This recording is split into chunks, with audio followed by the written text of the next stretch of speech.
ठीक है, last turn पे मैंने आप लोगों को रेट ऑफ हीट ट्रांसफर का फॉर्मूला लिखवाया था कंडक्शन, जनरल वाला भी और जहां पे यूनिफॉर्म वायर है उसका भी। अच्छा, हमने ये देखा था कि यहाँ पर हमारे पास एक कांस्टेंट आ रहा है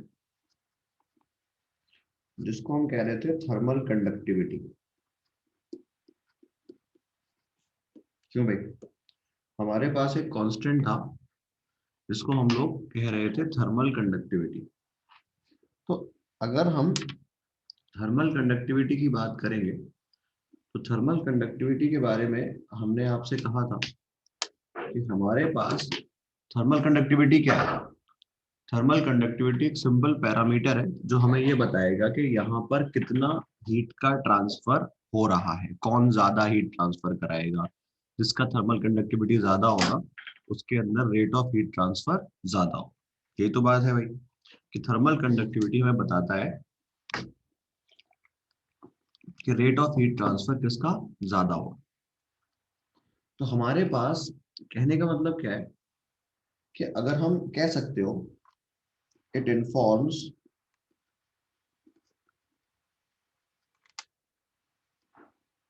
about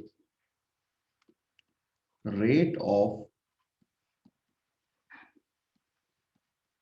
heat transfer of material। तो हमारे पास रेट ऑफ हीट ट्रांसफर और थर्मल कंडक्टिविटी की वैल्यू डायरेक्टली प्रोपोर्शनल है। मतलब न माना कि वो एक प्रोपोर्शनलिटी कांस्टेंट की वजह जगह आया है, पर जिसका रेट ऑफ हीट ट्रांसफर ज्यादा होगा उसका थर्मल कंडक्टिविटी भी ज्यादा होगा। तो हम ये भी कह सकते हैं कि D Q by D T भी प्रोपोर्शनल है आपके पास के की। और हमारे पास रेट ऑफ हीट ट्रांसफर ज्यादा कहाँ होता है? अगर हम बात करते हैं, कह सकते हो कंपैरिजन करते हैं फेज में। अगर फेज में कंपैरिजन करें तो हमें समझ में आएगा कि सबसे ज्यादा थर्मल कंडक्टिविटी है सॉलिड में, उसके बाद लिक्विड में और उसके बाद गैस में। सबसे ज्यादा हमारे पास सॉलिड, उसके बाद लिक्विड और उसके बाद गैस। और अगर हम लोग सॉलिड्स में ही बात करें या हम मान लो चलो मेटल्स की बात करें, क्योंकि मेनली हमें ये सारा कैसे पढ़ना है, मेटल्स में।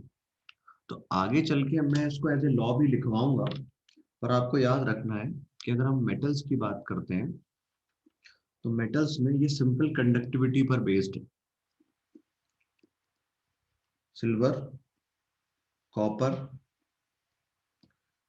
एयू, एल, चाहो तो और आयरन, सिंपल इनकी इलेक्ट्रिकल कंडक्टिविटी पर। मेटल्स में ये सिंपल और सिंपल किस पर बेस्ड है? इनकी इलेक्ट्रिकल कंडक्टिविटी पर। तो कहने का मतलब क्या है, एक्चुअली आगे चल के हम एज ए लॉ लिखेंगे कि हमारे पास एक जो अच्छा थर्मल कंडक्टर होता है वो एक अच्छा इलेक्ट्रिकल कंडक्टर भी होता है। तो जो इलेक्ट्रिकल कंडक्टर होते हैं जो करंट को लेकर जाते हैं वही हीट को भी लेकर जाते हैं। जिनका काम करंट को लेकर जाना होता है उन्हीं का काम हीट को भी लेकर जाना होता है। ये हम कह सकते हैं कि यहाँ पर कंट्रीब्यूशन आ जाता है इलेक्ट्रॉन्स का। यहाँ पर कंट्रीब्यूशन आ जाता है मेनली मेटल्स में। वाइब्रेशन तो हो रहा है, वाइब्रेशन के अलावा यहाँ पर हमारे पास कंट्रीब्यूशन आ जाता है फ्री इलेक्ट्रॉन्स का। इसीलिए मेटल्स में कंडक्टिविटी इनहेंस हो जाती है। और मेटल्स में उस कंडक्टिविटी को इनहेंस करा है हमारे पास किसने? उसको इनहेंस करा है फ्री इलेक्ट्रॉन से। अभी लिखवा नहीं रहा हूँ क्योंकि आगे चल के मैं इसका लॉ भी लिखवाऊंगा, इसीलिए यहाँ पे इसको लिख नहीं रहा। तो बस मेन चीज समझनी है कि फ्री इलेक्ट्रॉन क्राइटेरिया है। ठीक है भाई? तो थर्मल कंडक्टिविटी इस तरीके से होती है। हाँ, हमारे पास अलग अलग जगहों पर अलग अलग रिक्वायरमेंट है। अलग अलग जगहों पे अलग अलग रिक्वायरमेंट है। जैसे एक हमने आपको पहले ही बताया हुआ है कि जब हम लोग वो बनाते हैं थर्मामीटर, तो थर्मामीटर में हाई कंडक्टिविटी वाले को इस्तेमाल करते हैं। ठीक है ना? उस तरीके से ही, जैसे अगर हमारे पास एक इसका इस्तेमाल है कि मान लो हमें कुकिंग यूटेंसिल्स बनाने हैं, तो भाई अगर हमें बर्तन बनाने हैं तो बर्तन बनाने के लिए जो मटेरियल इस्तेमाल करा जाएगा वो कौन सा इस्तेमाल करेंगे। अगर हमें कुकिंग यूटेंसिल्स बनाने हैं तो बर्तन बनाने के लिए हम जो मटेरियल इस्तेमाल करेंगे वो कैसा होना चाहिए, उसके पास हाई कंडक्टिविटी होनी चाहिए ताकि तुरंत के तुरंत हीट को ट्रांसफर कर पाए, और उसके पास लो स्पेसिफिक हीट कैपेसिटी होनी चाहिए। अगर हमें एक कुकिंग यूटेंसिल बनाना है तो मेरे पास जो मटेरियल है उसकी प्रॉपर्टीज इस तरीके से होनी चाहिए। कहने का मतलब क्या है कि हमारे पास इस जगह पे अगर आप ध्यान देंगे तो आपको समझ में आएगा कि भाई हम एक बर्तन बनाना चाहते हैं, तो उस बर्तन को बनाने में मतलब क्या है कि भाई आप एक ऐसा मटेरियल लेकर आओ जिस मटेरियल का थर्मल कंडक्टिविटी ज्यादा हो, ठीक है ना। हाँ, ये भी कह सकते हैं कि एक्सपेंशन कोफिशिएंट छोटा हो, ठीक है ना।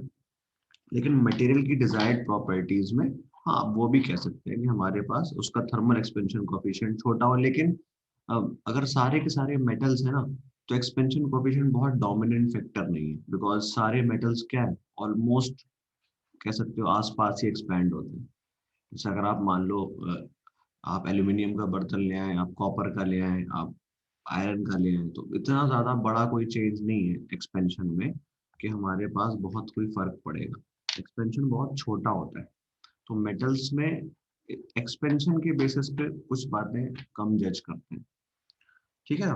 तो ये हमारे पास एक बेसिक रफ आइडिया मैंने आपको दिया है कि हमारे पास थर्मल एक्सपेंशन कोफिशिएंट या थर्मल कंडक्टिविटी का क्या है। तो हमारे पास कह सकते हो कि हाई, पूरा लिख लो चाहो तो, थर्मल कंडक्टिविटी, लो स्पेसिफिक हीट कैपेसिटी।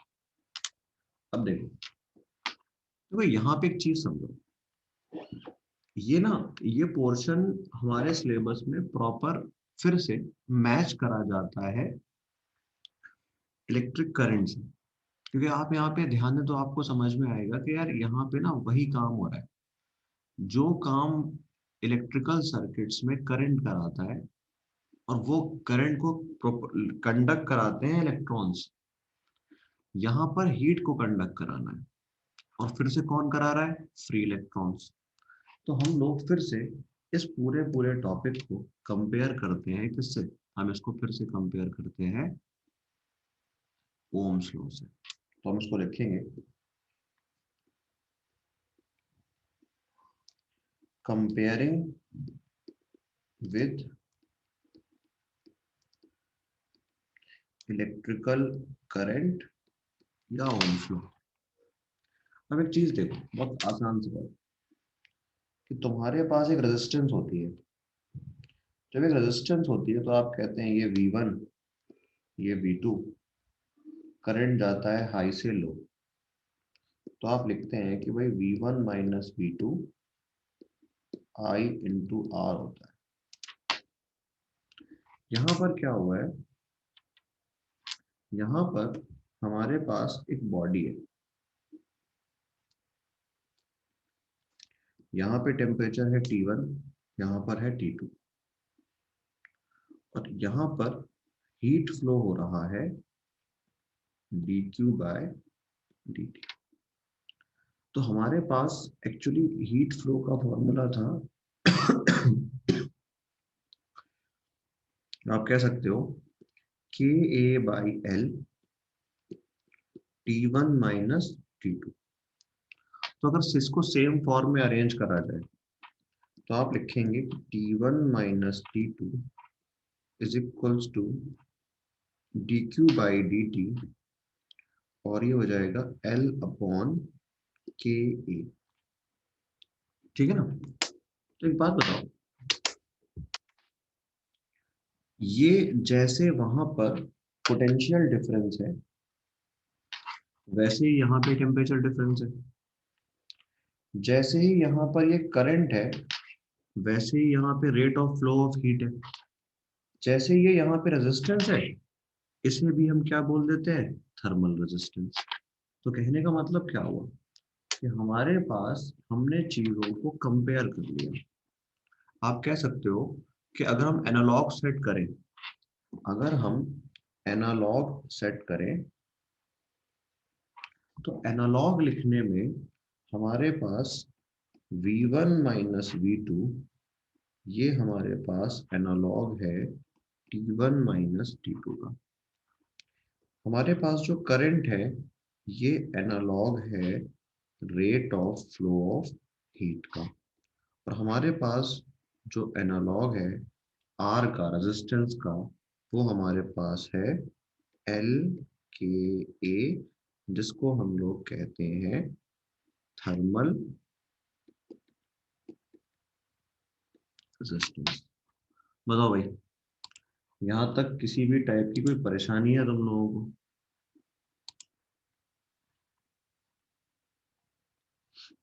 समझ में आ रही है सारी बात?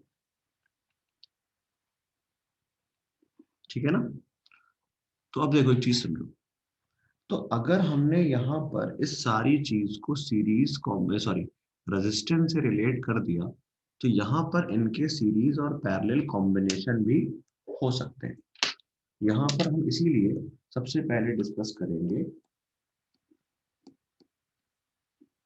Equivalent thermal conductivity. ठीक है ना?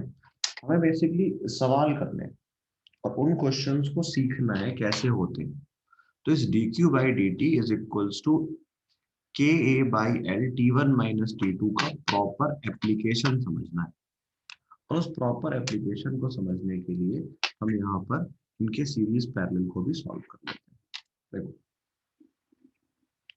तुम अपने पास दो मटेरियल लेकर आए, दो रॉड्स लेकर आए और उनको हमने सीरीज में जोड़ दिया। मान लीजिए एरिया है इसका ए,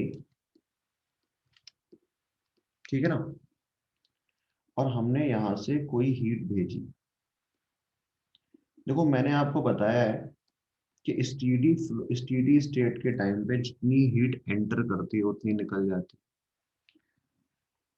तुम्हारे पास ये है K1, लेंथ मान लो L1, ये है K2, लेंथ मान लो L2। खुद देखो, ये हमारे पास एक प्रॉपर रेजिस्टेंस की तरह बिहेव करेंगे।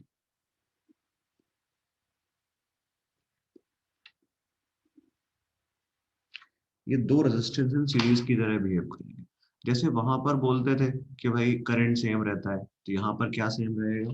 सीख रहे हैं इसलिए लिख रहे हैं, dq by D T is same in both. बाकी आपको पता है कि ऐसी कंडीशन में जो आर इक्विवेलेंट होता है ये R1 प्लस R2 होता है। तो ये बताओ, अगर तुम आर इक्विवेलेंट को ओवरऑल डायमेंशन के हिसाब से लिखना चाहो, मान लो मैं कह रहा हूं तुम्हें नहीं पता कि ये दो अलग अलग मटेरियल की रॉड है, तो भाई के ए बाई एल वाले फॉर्मूले के हिसाब से क्या तुम इसको K equivalent L1 plus L2 divided by A लिखोगे? और ऐसे ही R1 को K1 L1 बाई ए और K2 सॉरी हमारे पास R होता है L अपॉन के, तो L1 प्लस L2 के equivalent by A is equals to L1 upon K1 plus L2 upon K2। हाँ भाई, किस तरीके से लिखेंगे हम लोग? ये सारा ए कैंसिल हो जाएगा।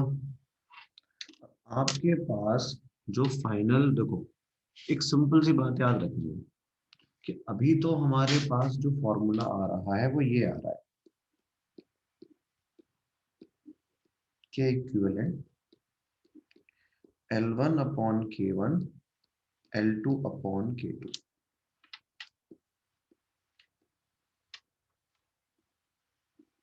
लेकिन मैक्सिमम चांसेस किसके होते हैं? मैक्सिमम चांसेस होते हैं हमारे पास आइडेंटिकल के। देखो अगर शॉर्ट फॉर्म में फॉर्मूला याद करना है के इक्विवेलेंट, एक होता है कि देखो जनरल फॉर्मूला भी जरूरत पड़ सकती है, जनरल फॉर्मूले की भी जरूरत पड़ सकती है, तो या तो फॉर्मूला याद कर लो या फिर हर बार इस तरीके से निकालना आता हो, कोई दिक्कत वाली बात नहीं है। लेकिन हाँ, हम अगर चाहें तो हम के इक्विवेलेंट को ऐसे भी लिख सकते हैं कि के equivalent is L1 plus L2 divided by L1 upon K1 L2 upon K2। या फिर आपको के इक्विवेलेंट का एक फॉर्मूला मिल सकता है इस तरीके से कि sigma L divided by sigma L by के।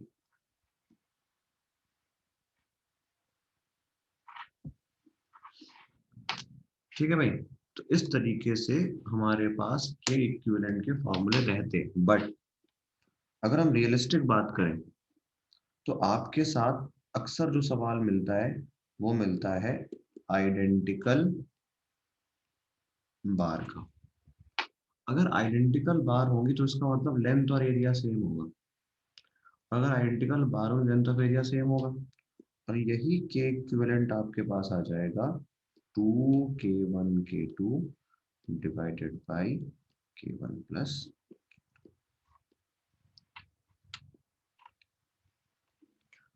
अच्छा एक बात याद करो, जब तुम 1/R1 प्लस 1/R2 करते हो तो तुम्हारे पास आता है R1R2 divided by R1 plus R2। और हम वहां पर बोलते थे कि हमारे पास जो आर इक्विवेलेंट है वो स्मॉलर देन द स्मॉलेस्ट है। पर इस वाली इक्वेशन में वो क्या हुआ है, इस वाली इक्वेशन में 2 से मल्टीप्लाई कर रखा है ऊपर। तो ये हमारे पास ये जो फॉर्मूला होता है ये कहलाता है इनका हार्मोनिक मीन। और यहाँ पर जो के इक्विवेलेंट होता है, अगर मान लो K1 छोटा है और K2 बड़ा, तो के इक्विवेलेंट दोनों के बीच में होता है।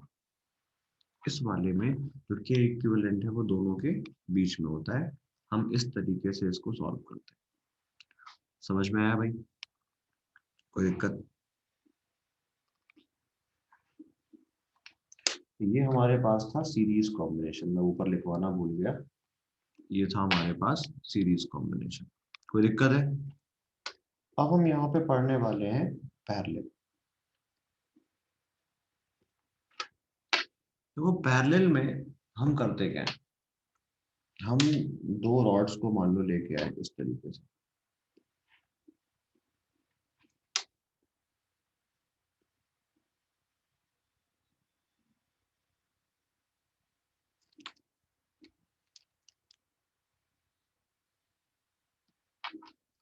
ठीक है भाई, आप जो है आप दो रॉड्स को इस तरीके से लेकर आए और आपने उनको जोड़ दिया। यहाँ पर हमारे पास ऐसा मान लें कि इस तरीके से आपके पास दो रॉड्स हैं। नीचे वाले सेक्शन, ऊपर वाले सेक्शन का एरिया A1, नीचे वाले का A2, लेंथ दोनों की सेम है। ठीक है ना? बात समझ में आ रही सब लोगों को भाई? कि आपके पास दो जो रॉड्स हैं वो इस तरीके से हमने डिवाइड कर रखी है, एक नीचे एक ऊपर, A1 और A2। यहाँ पर हमें पता है, देखो फिर से, कि जब तुम मान लो हीट को भेजते हो, जब तुमने मान लो हीट को भेजा तो कुछ हीट नीचे जाएगी, कुछ हीट ऊपर जाएगी। मतलब आप कह सकते हैं कि dQ1 अपॉन dt यहाँ पहुंचा और dQ2 अपॉन dt नीचे वाले में गया। तो हम क्या बोलते थे कि यहाँ पर टेम्परेचर डिफरेंस जो है वो सेम होता है।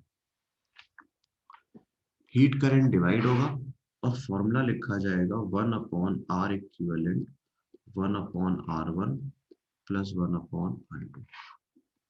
मैंने आपसे क्या कहा था, तुम्हें एक बार को ये मानना है कि तुम्हें नहीं पता कि ये दो मटेरियल है, तो तुम आर इक्विवेलेंट को क्या लिखते हो? आर इक्विवेलेंट क्या होता है?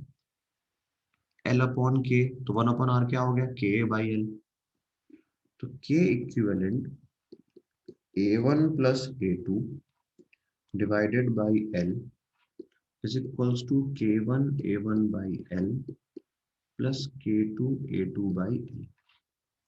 और आपके पास के इक्विवेलेंट आ गया K1 A1 plus K2 A2 divided by A1 plus A2।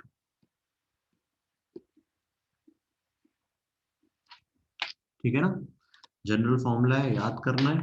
और अगर हमारे पास टू आइडेंटिकल बार हो गई, अगर मेरे पास दो आइडेंटिकल बार्स हो जाए तो आइडेंटिकल होने में क्या हो जाएगा भाई, इसी के इक्विवेलेंट का फॉर्मूला सिंपली आ जाएगा K1 plus K2 divided by.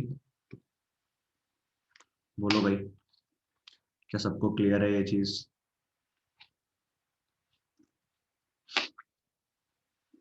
हाँ जी। तो भाई इस तरीके से हम थर्मल कंडक्टिविटी कैलकुलेट कर सकते हैं किसी भी मटेरियल की। बस ये पहचानना है कि कौन सीरीज में है और कौन पैरेलल में। आपको सिंपल सीरीज पैरेलल को पहचानना है और कुछ नहीं। ठीक है भाई, तो सीरीज पैरेलल सॉल्व करना शुरू करें पहले इनका। तो एक आसान सवाल सॉल्व करते हैं सबसे पहले, एकदम सिंपल सा। कि भाई मान लीजिए आपके पास एक बॉडी है,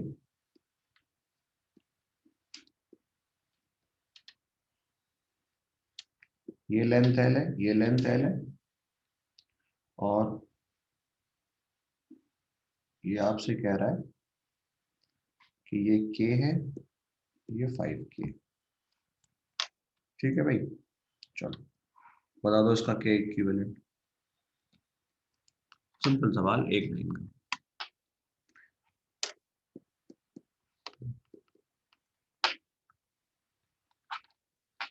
कितना होगा इसका के इक्विवेलेंट भाई?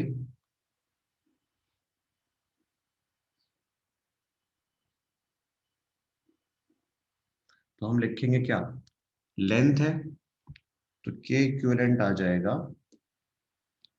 2K1 K2 divided by K1 plus K2। तो 2 इंटू के into 5K divided by 6K, मतलब ये आ गया आपके पास 5/3K।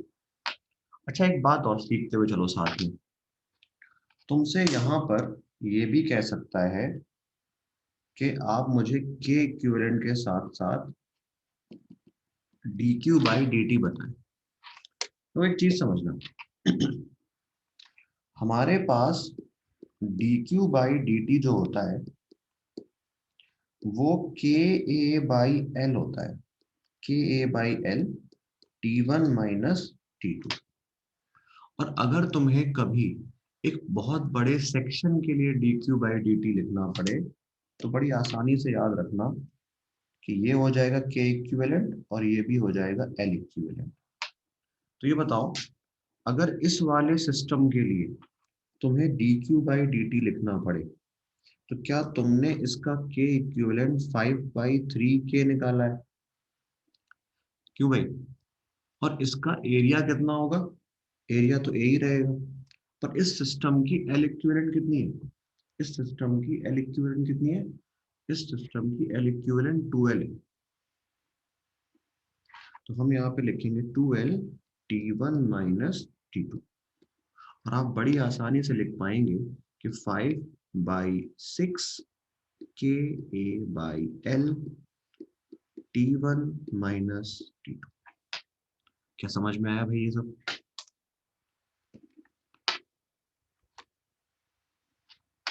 ठीक है ना? तो ये हमारे पास है रेट ऑफ हीट ट्रांसफर। तो अगर हमसे सिर्फ के इक्विवेलेंट पूछता तो ये हो गया, वो पूछता नहीं कि इसका रेट ऑफ हीट ट्रांसफर बताओ, तो ये हो गया। सिंपल है ना भाई एकदम। चलो भाई, या एक काम और कर सकता था। मान लो पूछा था इस डिवाइस की थर्मल रेजिस्टेंस बताओ। तो बताओ भाई, इस डिवाइस की थर्मल रेजिस्टेंस क्या होगी? अगर सवाल में पूछ ले कि इस डिवाइस कह रहा हूँ, इस सिस्टम की थर्मल रेजिस्टेंस, तो क्या इसकी थर्मल रेजिस्टेंस यही है जो मैंने हाईलाइट करी? इसका मतलब उल्टा, 6/L/5K। बताओ भाई, इसकी थर्मल रेजिस्टेंस कितनी है?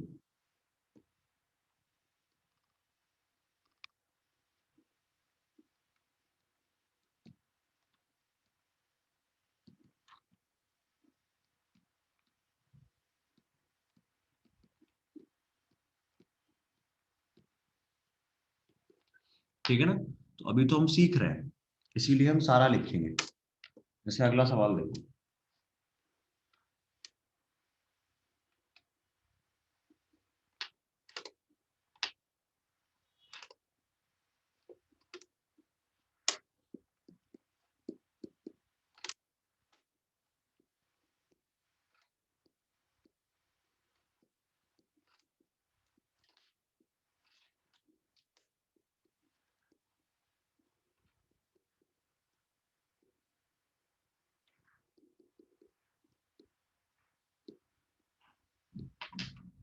बताओ भाई, आसान सवाल है, एक लाइन का, बिना किसी दिक्कत के तुम्हें बताना है।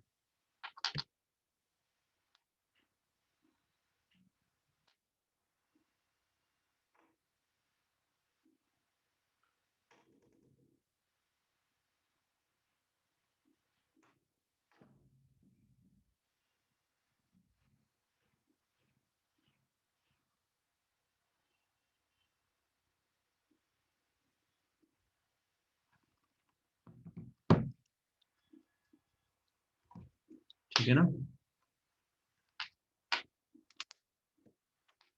अब देखिए, सबसे पहले हमें पता है कि यहाँ पे एरिया कैसा है, सेम। तो के equivalent K1 + K2 divided by 2, मतलब 5K + 4K डिवाइडेड बाई 2, मतलब 9K/2। ठीक है ना? उसके बाद हम यहाँ पे बात करते हैं आर इक्विवेलेंट की। आर इक्विवेलेंट क्या होता है? L/K। एल कौन सा? इक्विवेलेंट। L/K ए, तो के कितना है? 9K/2। और एरिया कितना लिया जाएगा भाई? 2A। तो L/9K। अगर हम यहीं से dQ/d निकालें तो कितना हो जाएगा? 9K/2 into 2A divided by L, और यहाँ पे आ जाएगा सिंपली T1 माइनस T2। हाँ जी, क्या समझ में आया सब लोगों को? कोई परेशानी है यहाँ तक?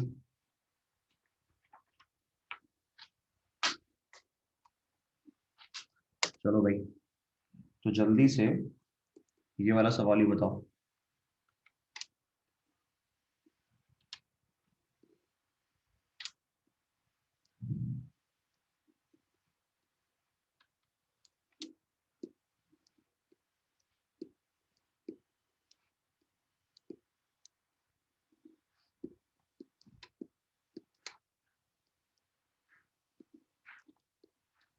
तीनों चीजें बतानी है।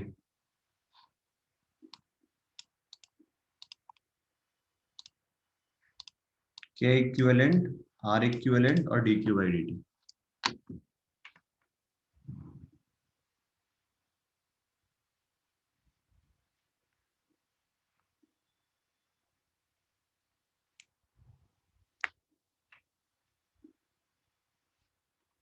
क्या करोगे? देखो यहाँ पर ना, ये दो सेक्शन है, सीरीज में भी है, पैरेलल में भी है। तो इनको हम सबसे पहले नॉर्मली सॉल्व करेंगे। पहले हमें जो दो पोर्शन पैरेलल में दिखाई दे रहे हैं उनको एक सेक्शन में कन्वर्ट करेंगे ऐसे।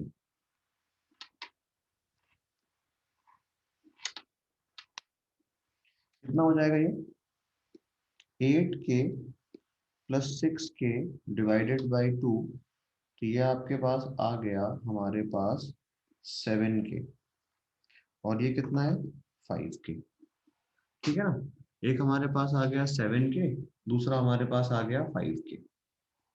उसके बाद जो हमारा के इक्विवेलेंट आएगा वो आएगा 2 × 7k × 5k divided by 12k, मतलब के इक्विवेलेंट इज 35k बाई 6। देखो भाई, हमारे पास आर इक्विवेलेंट होगा एल अपॉन के ए, एल इक्विवेलेंट ए इक्विवेलेंट।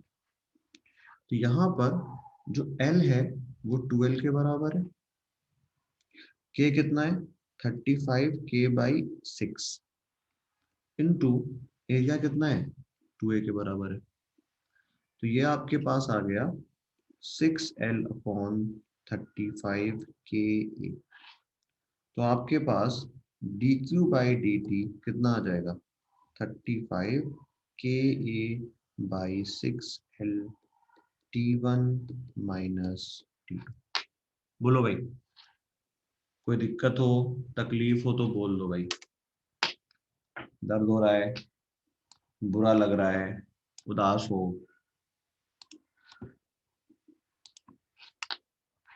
बहुत अच्छा, वेरी गुड।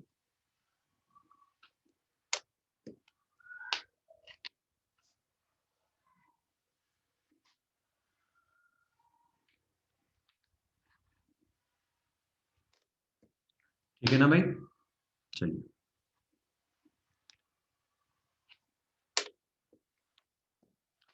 अब देखो।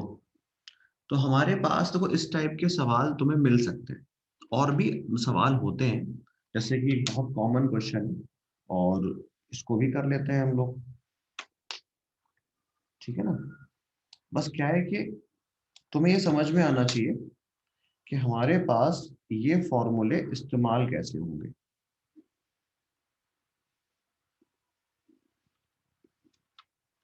मेरे पास एक वायर है या एक मटेरियल है, जिस जो दो डिफरेंट टाइप ऑफ मटेरियल का कॉम्बिनेशन है इस तरीके से। ठीक है ना, सपोज मैं आपसे कह दे रहा हूं कि यहाँ पर है के और यहाँ पर है 4k। यहाँ पे टेम्परेचर T1, यहाँ पे टेम्परेचर T2, लेंथ आप मान लो इसकी x। सवाल फिर से दो हो सकते हैं कि आप मुझे इस सिस्टम का के इक्विवेलेंट बता दो, और उसके बाद तुम मुझे dq बाई dt बता दो।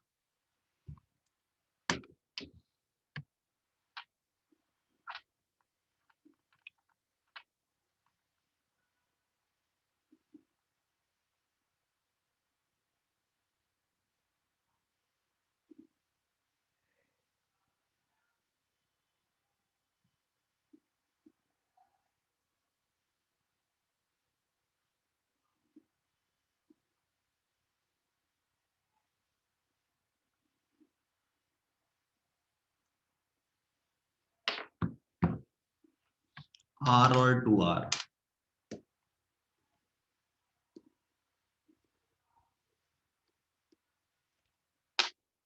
ठीक है ना।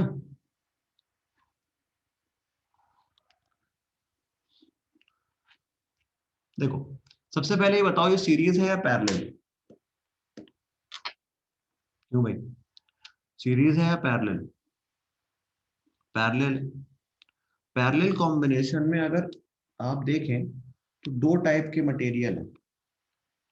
ये वाला मटेरियल अलग है, और आप कह सकते हैं ये वाला मटेरियल अलग है।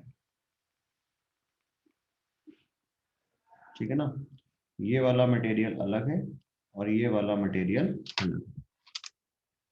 तो हम सबसे पहले करेंगे क्या, जब एरिया अलग अलग होते हैं तो फॉर्मूला होता है k1a1 plus k2a2 divided by a1 plus a2। ठीक है ना, ये बताओ, यहाँ पर अगर अंदर वाले एरिया को a1 माना जाए और वो पाई आर स्क्वायर है, और मान लेते हैं इसको मैंने a कह दिया, तो जो बाहर वाला एरिया है वो तुम्हारे पास होगा 4 pi r square minus pi r square is equals to, क्या मैं उसको 3a लिख सकता हूँ? और इस बेसिस पर आपके पास के इक्विवेलेंट आएगा k into A plus 4k into 3a divided by, हमारे पास हो गया a प्लस 3a। हमारे पास के इक्विवेलेंट आ गया 13k/4। ठीक है ना? कितना आ गया? 13k/4। अगर ये आपके पास 13k/4 आ गया, तो 13k/4 आने का मतलब क्या हुआ? 13k/4 आने का मतलब ये हुआ कि आप इसको कह सकते हैं कि ये हमारे पास, ये कितना आ जाएगा भाई? ये अगर हमें निकालना है इसका dq/dt, तो फिर से ये क्या होता है? k equivalent, a equivalent, l equivalent, t1 minus t2। तो ये कितना हो गया? 13k/4। एरिया कितना है? 4πr²। लेंथ है l, t1 माइनस t2। बताओ भाई, कोई परेशानी? इस तरीके से सीरीज पैरेलल आएगा तो सॉल्व कर लोगे भाई। अच्छा, यहाँ पर ना ये जो k1 k2 के फॉर्मूले हैं,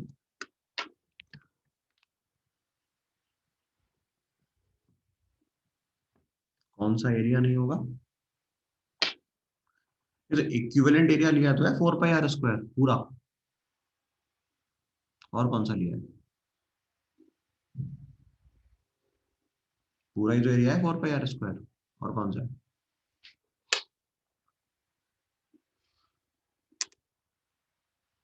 नहीं नहीं नहीं, बॉडी का टोटल एरिया इक्विवेलेंट एरिया होता है, बॉडी का टोटल। मैं, ये इक्विवेलेंट एरिया का मतलब क्या है कि तुम्हें, अगर मान लो तुम्हें ये नहीं पता होता कि ये दो मटेरियल है, तो तुम्हें कितना दिखाई देता? इक्विवेलेंट एरिया वो एरिया होता है कि मान लो तुम्हें ये बात नई इंफॉर्मेशन होती कि ये दो अलग अलग मटेरियल है, तो तुम कितना एरिया लिखते? ठीक है ना? तो भाई इस तरीके से हमारे पास सवाल देखने को मिलते हैं।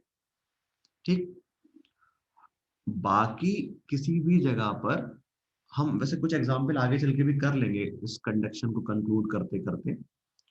पर ये चीज समझनी है कि जहां पर तुम्हें थोड़ा बहुत भी डाउट हो, कुछ नहीं करना है, सिंपल रेजिस्टेंस की तरह सॉल्व कर देना है। सिंपल रेजिस्टेंस की तरह सॉल्व कर देना है, जैसे रेजिस्टेंस को सॉल्व करते हो। अगर कहीं पे कंफ्यूज हो भी जाओ तो रेजिस्टेंस निकाल कर सॉल्व कर देना, सवाल आंसर आ जाएगा। ठीक है? अब देखो भाई, एक काम तो यहाँ पर ये होता है जो टाइप ऑफ क्वेश्चन है। एक क्वेश्चन तो ये होता है कि सिंपल के इक्विवेलेंट, आर इक्विवेलेंट, ये सारी बातें कैलकुलेट करने को आती है। तो दूसरा काम यहाँ पर होता है, इसके अलावा, इसके अलावा जो यहाँ पे दूसरा काम होता है वो होता है किसी भी जगह पे टेम्परेचर कैलकुलेशन। किसी भी जगह पर टेम्परेचर कैलकुलेशन। उसमें एक पहला सवाल यहाँ पे देखो हम कर रहे हैं। ये क्या है? हमारे पास एक यूनिफॉर्म रॉड है। A uniform rod is given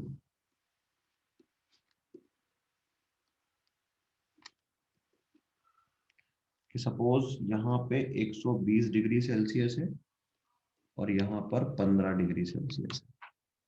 ठीक। टोटल लेंथ है इसकी 15 सेंटीमीटर। ये हमसे कह रहा है कि यहां से 4 सेंटीमीटर दूर टेम्परेचर बताओ। अब देखो, तुम जो यहाँ का टेम्परेचर कैलकुलेट कर रहे हो, इस टेम्परेचर की कैलकुलेशन को मैं ये सोचता हूँ कि, नहीं मैं ये सोचता नहीं, मतलब दो तरीके से निकाला जा सकता है। ठीक है ना? दो मेथड्स हैं जिससे तुम इसे कर सकते हो। एक हमारे पास होता है यूनिटरी मेथड। पर यूनिटरी मेथड से तुम कर तो लो, पर यूनिटरी मेथड सिर्फ तब एप्लीकेबल है जब ये तुम्हारे पास एक ही यूनिफॉर्म मटेरियल है। अगर नॉन यूनिफॉर्म हो गया तो नॉन यूनिफॉर्म हो जाने पर देखो, नॉन यूनिफॉर्म से भी लास्ट का जो रिजल्ट आता है वो यूनिटरी के जैसा होता है, लेकिन यूनिटरी वाला जैसा रिजल्ट सिर्फ मतलब एक ही जगह पे आता है। तो हम लोग जनरल तरीके से करते हैं, दो अलग तरीके नहीं सीखते, एक तरीके से ही करते हैं। देखो तुम्हें ये पता है कि यहाँ पर हीट का फ्लो होगा from high temperature to low temperature, और जब हीट का फ्लो होगा तो dq/dt दोनों के लिए सेम होगा। तो हम करते क्या है, हम इसको एक सेक्शन ये मानते हैं, दूसरा सेक्शन ये मानते हैं।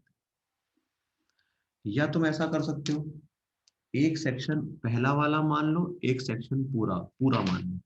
लेकिन ये सिर्फ कहाँ पर हो सकता है, अभी। ये सिर्फ कब हो सकता है, अभी। तो हमने क्या करा, एक पार्ट को फर्स्ट पार्ट मान लिया, दूसरे को सेकंड पार्ट मान लिया।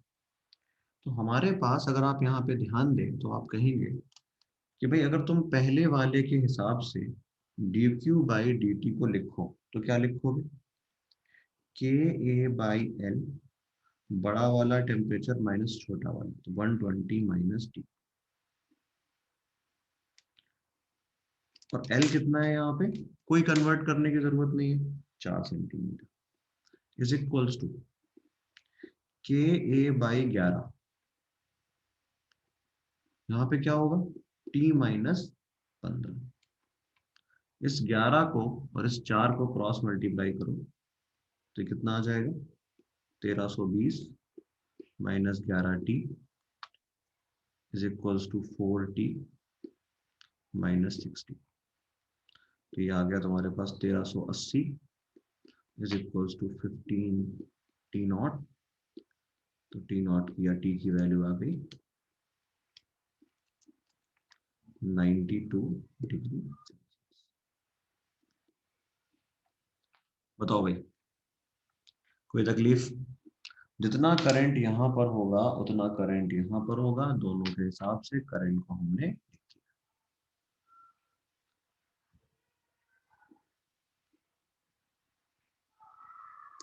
समझ में आया भाई?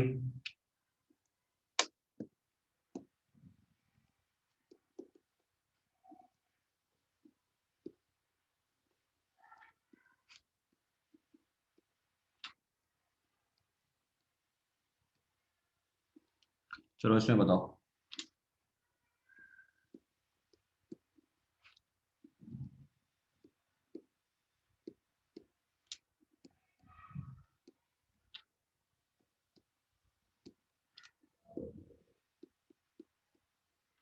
बताओ भाई, बस एक चीज याद रखना, सीरीज कॉम्बिनेशन है, dq/dt सेम होगा, दोनों के लिए dq/dt लिखो और इक्वेट करा दो।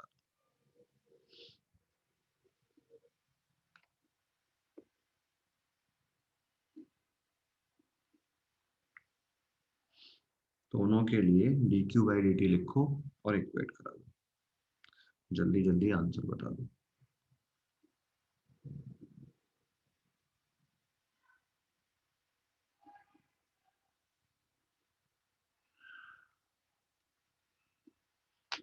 ठीक है ना?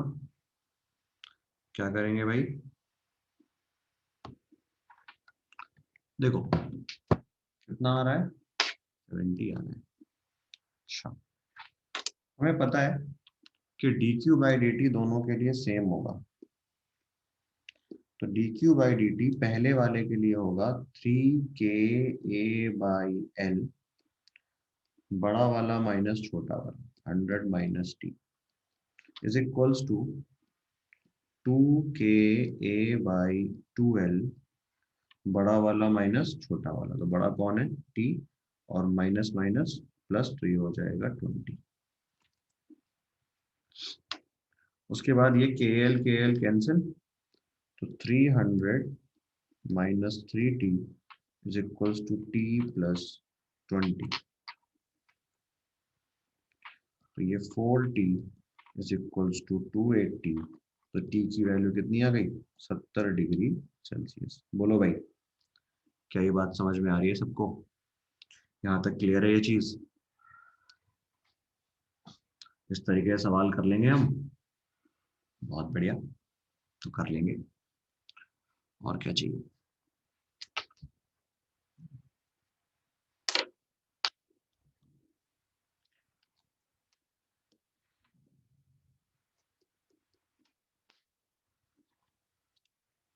तुमको लगता है आज हम कंडक्शन खत्म कर पाएंगे? क्यों भाई?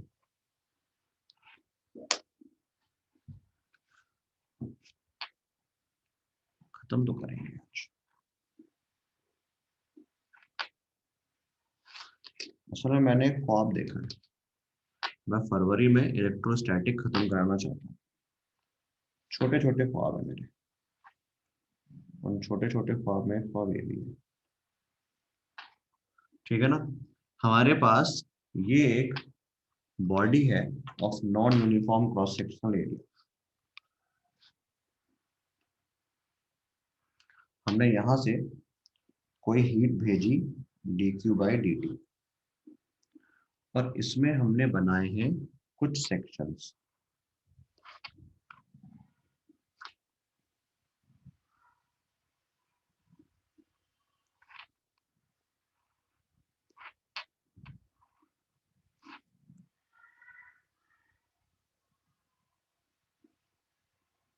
ठीक है ना?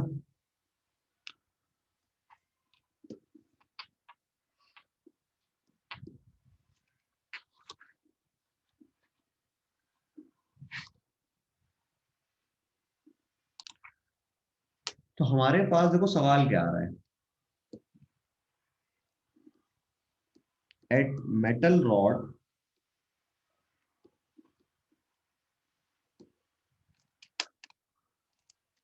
ठीक है ना, हम यहाँ बात कर रहे हैं a metal rod at steady state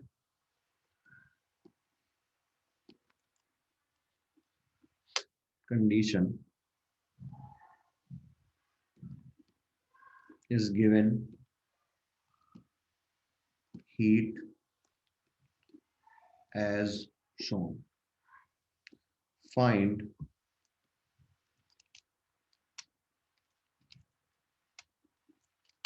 compare temperature gradient. बताओ भाई, इनका टेम्परेचर ग्रेडियंट कंपेयर करना है पी और क्यू पर।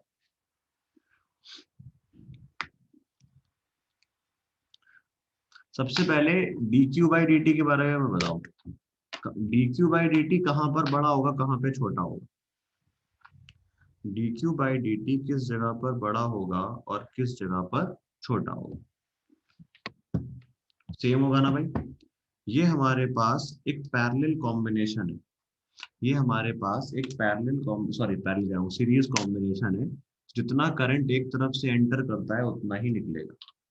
तो मेन चीज क्या है कि dq/dt ये हमारे पास हर जगह सेम है, या हम कह सकते हैं कांस्टेंट है। तो मेरे पास dq/dt होता है ka dt/dx। देखो मटेरियल सेम है तो k कांस्टेंट हो गया, ये भी कांस्टेंट हो गया। तो हम कहेंगे कि भाई dt/dx जो है ये हमारे पास प्रोपोर्शनल है 1/एरिया के। तो जहां पर एरिया छोटा वहां पे टेम्परेचर ग्रेडियंट ज्यादा। तो हमारे पास dt/dx p पर बड़ा आ जाएगा और dt/dx q पर छोटा आ जाएगा। समझ में आई बात? कोई दिक्कत?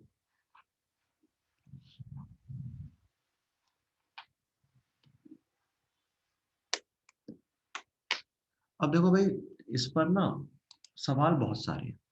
इस पर जो है क्वेश्चंस बहुत सारे हैं, और बहुत सारे टाइप के क्वेश्चन मिलते हैं। पर उन सारे क्वेश्चंस में जो एक मेजर बात है, वो मेजर बात ये है कि ये इलेक्ट्रिक करंट से मैच होता है। एक जो मेजर बात यहाँ पर है कि ये इलेक्ट्रिक करंट से मैच होता है। तो जहां कहीं भी तुम्हारे पास कोई सवाल थर्मल को लेकर है, तो तुम्हें ये याद रखना है कि ये चीज किससे मैच करा देनी है, करंट से। जैसे सबसे पहले हम यहाँ पे एक सवाल करते हैं और फिर मैं तुम्हें बताऊंगा कि ये हमारे पास प्रॉपर करंट से हो रहा है। तुम्हारे पास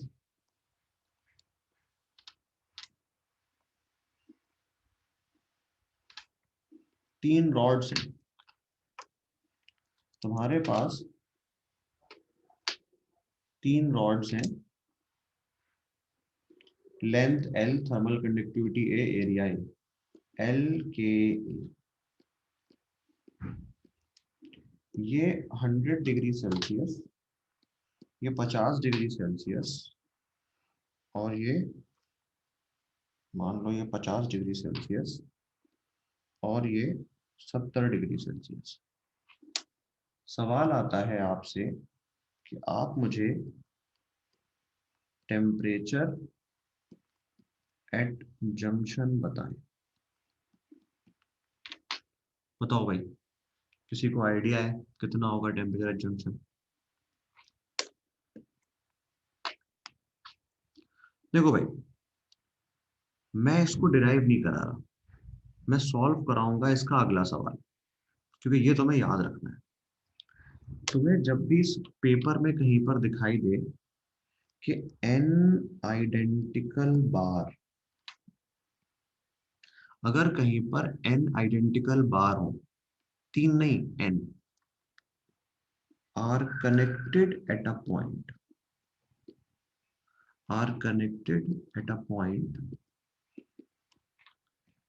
इक्विलिब्रियम टेम्परेचर एट जंक्शन, उस जंक्शन पर equilibrium temperature is arithmetic mean. ठीक है ना?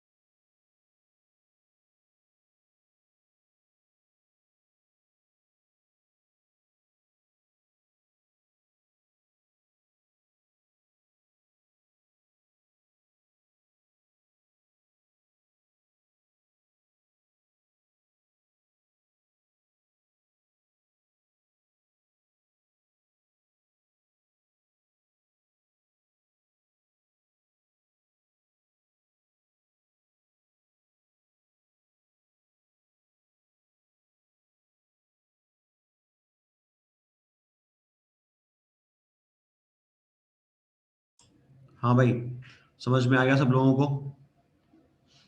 कोई परेशानी तो नहीं है यहाँ तक?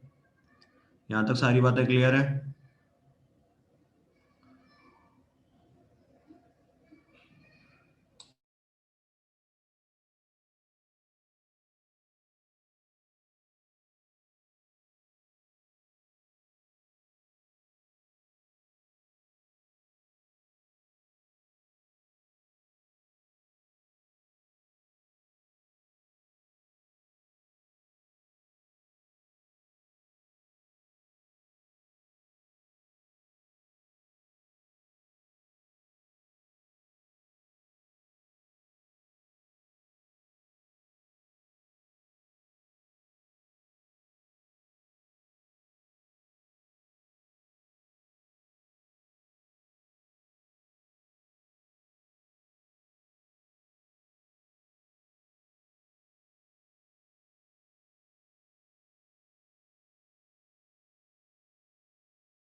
देखो भाई, यहाँ पर सब कुछ अलग अलग है, और जहां पे सब कुछ अलग अलग हो वहां पर सवाल को करा जाता है किरचॉफ की मदद से।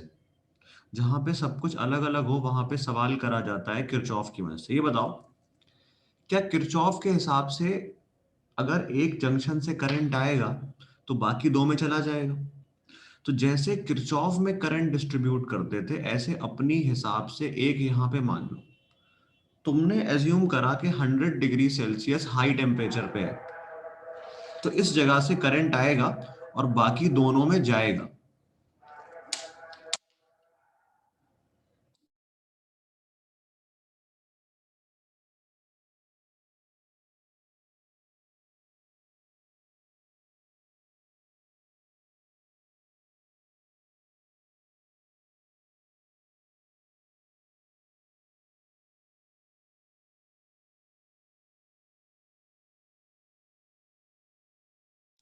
ठीक है ना भाई। किरचॉफ के रूल के हिसाब से हमने एक डायरेक्शन ऑफ करंट मान लिया कि हाई वाले से करंट आया और बाकी दोनों में गया, हाई वाले से करंट आया और बाकी दोनों से गया। तो देखो भाई क्या करेंगे, और ये I1 I2 क्या है, रेट ऑफ हीट फ्लो, और अब इस रेट ऑफ हीट फ्लो को सबके हिसाब से लिख दो। बस एक चीज का याद रखना, करंट कहाँ आ रहा है, हाई से लो, इसका मतलब तुमने टी को बड़ा माना है। क्यों भाई, ये जो अरेंजमेंट है इसके हिसाब से देखो तो आप लिखोगे के ए बाई 2L, और करंट जा रहा है 100 से टी, तो कौन बड़ा, 100 minus T is equals to, ये आपके पास हो गया, इस जगह पर I1 पर आओ फिर। अब I1 में जब तुम आओगे तो I1 में करंट जा रहा है T से 20, तो आपने लिखा 2K into 3A divided by L, ठीक है ना। और 20 और T में कौन बड़ा, T बड़ा, T minus 20 plus KA by 3L, और ये कितना आ जाएगा, T माइनस 40। तो आपने के एल को कैंसिल कर दिया, तो हमारे पास ये कितना आ जाएगा, आप कह सकते हो यहाँ पे एलसीएम लेके सॉल्व करो इसको।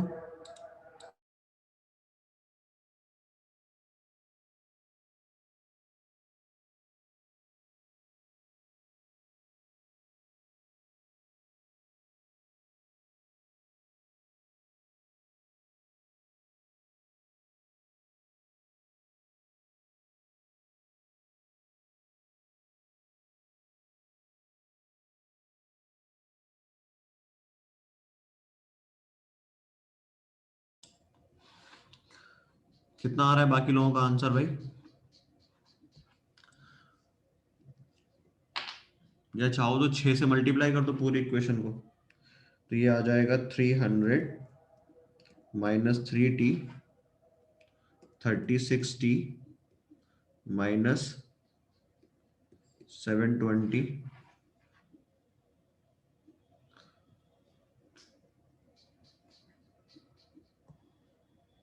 ठीक है भाई।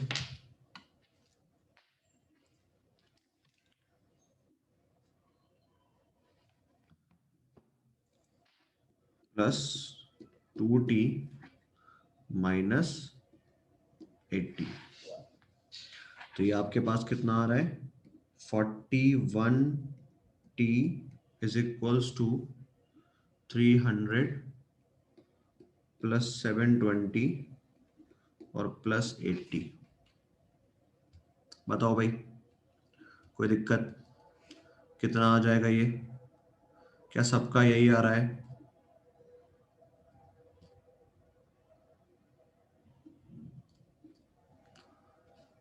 ट्वेंटी सिक्स पॉइंट समथिंग आ रहा है।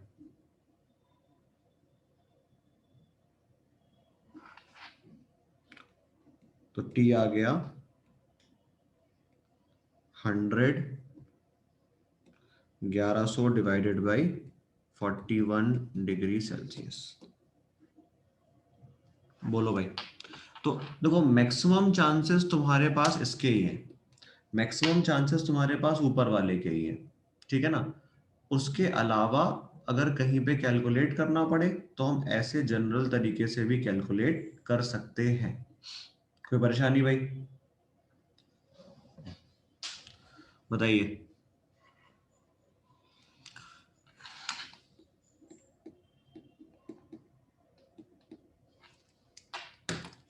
देखो बस एक चीज याद रखनी है, अपनी मर्जी से एक डायरेक्शन ऑफ करंट मान लो, अपनी मर्जी से एक डायरेक्शन ऑफ करंट मान लो, और उस डायरेक्शन ऑफ करंट के हिसाब से करंट को लिखते चले जाओ। ठीक है ना। और अगर तुमने कहीं पर गलत डायरेक्शन ऑफ करंट मान ली होगी तो भाई, जैसे यहाँ पर देखो, यहाँ पे जंक्शन का जो टेम्परेचर आ रहा है वो 26.8 आ रहा है। इसका मतलब हमने क्या I2 को उल्टा मान लिया है? क्यों भाई? इसका मतलब हमने I2 को उल्टा मान लिया है। लेकिन इस बात से कोई फर्क पड़ता नहीं है, हमारा आंसर सही निकल आ गया है, कोई दिक्कत वाली बात नहीं, इस चीज से कोई फर्क नहीं पड़ता अगर हमने किसी एक पर्टिकुलर डायरेक्शन को उल्टा मान लिया हो तो। ठीक है भाई, कोई परेशानी वाली ये बात है नहीं। एक काम करते हैं, एक सवाल और कर लेते हैं, तुम लोग इसको बताना, थोड़ा सा डेटा चेंज, थोड़ा सा करने का तरीका चेंज कर देंगे बस। ठीक है ना।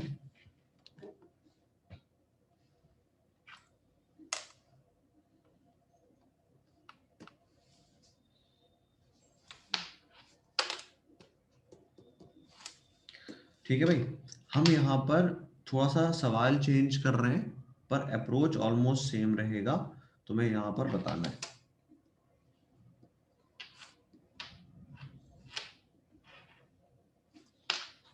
चीज समझनी है, अच्छा सवाल है, सिंपल है बट थोड़ा समझने वाला है। मेरे पास दो रॉड्स हैं, ये K1, ये K2। यहाँ पे टेम्परेचर है 100 डिग्री सेल्सियस, यहाँ पर है 50 डिग्री सेल्सियस, और यहाँ पर भी है 50 डिग्री सेल्सियस।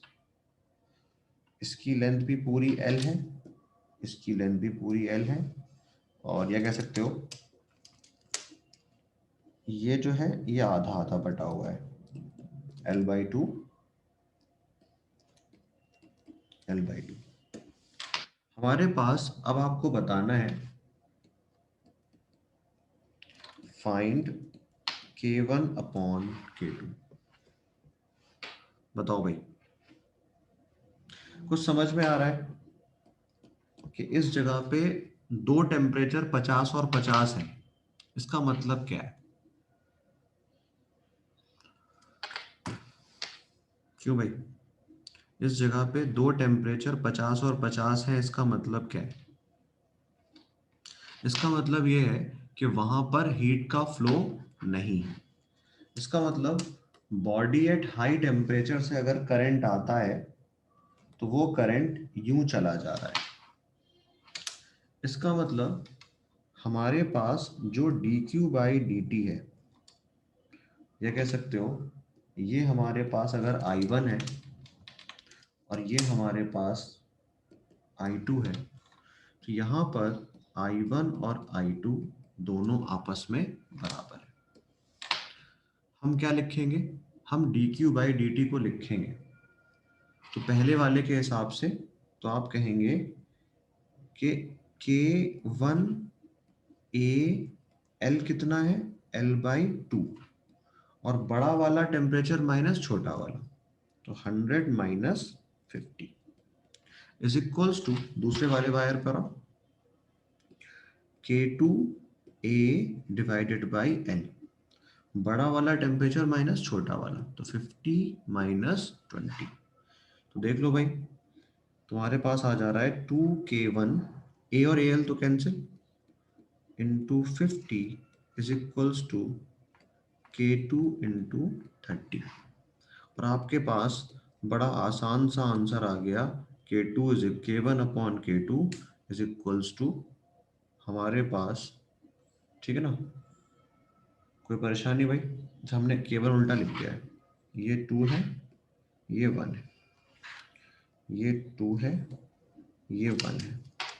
तो अगर ऐसा करेंगे तो हमारे पास K1/K2 आ जाएगा 10/3। क्यों भाई, समझ में आया ये सब लोगों को? कोई परेशानी? तो हमारे पास इस टाइप के सवाल अक्सर हो सकते हैं।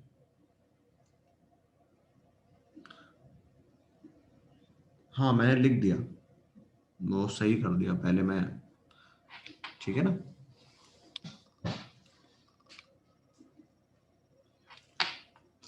हो गया भाई, समझ में आ गया सब लोगों को ये बात?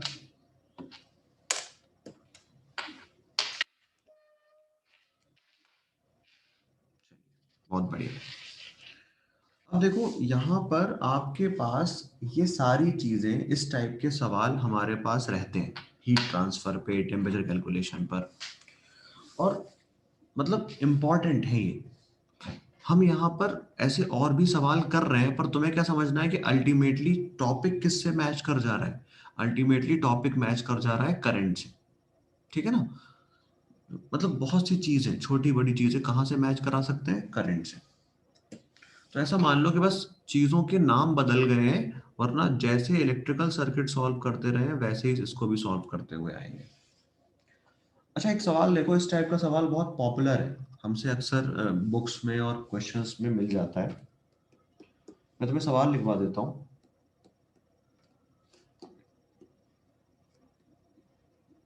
Two parallel plates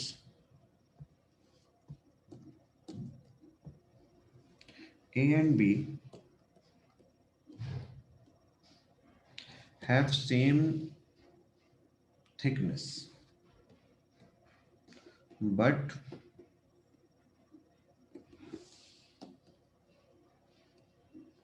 different thermal conductivity। मेरे पास दो प्लेट्स हैं जिनके पास सेम थिकनेस है बट डिफरेंट थर्मल कंडक्टिविटी है। ठीक है? If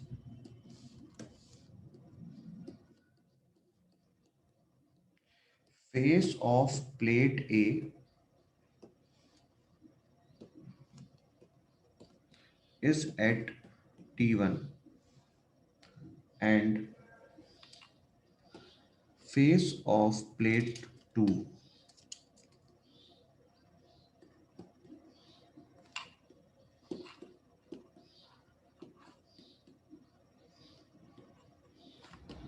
is at T2,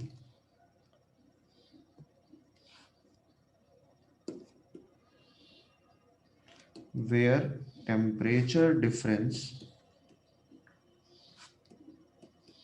between T1 and T2 is 30 degree Celsius. Find temperature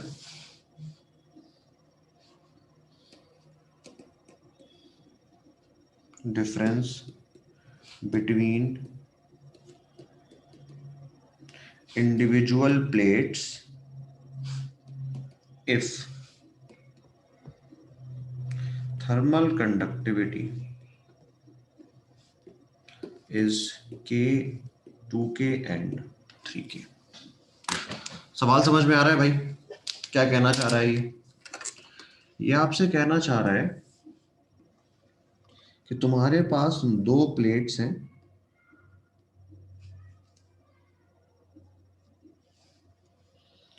जहां पे हमने इसके इस फेस को मेंटेन करा है T1 पर, इसको मेंटेन करा है T2 पर। ये हमारे पास K है 2K, ठीक है ना? ये हमारे पास 2K है और ये हमारे पास 3K। ये आपसे कह रहे हैं कि भाई देखो एक चीज समझो, एक डेल्टा T1 यहां होगा और एक डेल्टा T2 यहां होगा। हमारे पास जो delta T1 plus delta T2 है, इसकी वैल्यू हमें 30 डिग्री दे रखी है, और हमसे इंडिविजुअल प्लेट्स का टेम्परेचर डिफरेंस पूछा है। हमसे इंडिविजुअल प्लेट्स का टेम्परेचर डिफरेंस पूछा है। बताओ भाई, समझ में आ रहा है ये? हमसे यहाँ पर इंडिविजुअल प्लेट्स का टेम्परेचर डिफरेंस पूछा गया है।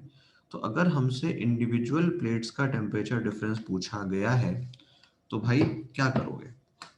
तुम्हें ये पता है कि ये तुम्हारे पास एक सीरीज कॉम्बिनेशन है, तो आपके पास dq बाई dt दोनों के लिए कैसा होगा?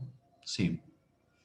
तो आपने लिखा 2k a by l delta T1 is equals to 3k a by l delta T2। तो आपको समझ में आया कि आपके पास delta T1 upon delta T2 ये आपके पास 3/2 है।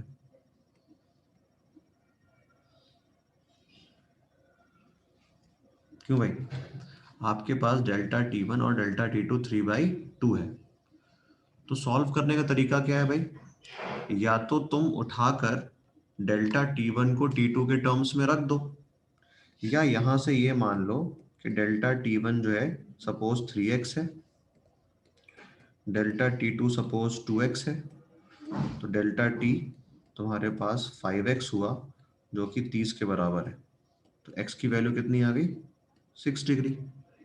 तो मेरे पास डेल्टा T1 आ गया 18 डिग्री सेल्सियस और डेल्टा T2 आ गया 6 डिग्री सेल्सियस। हाँ भाई, सॉरी 12। समझ में आया सब लोगों को? देख लो भाई, कोई परेशानी?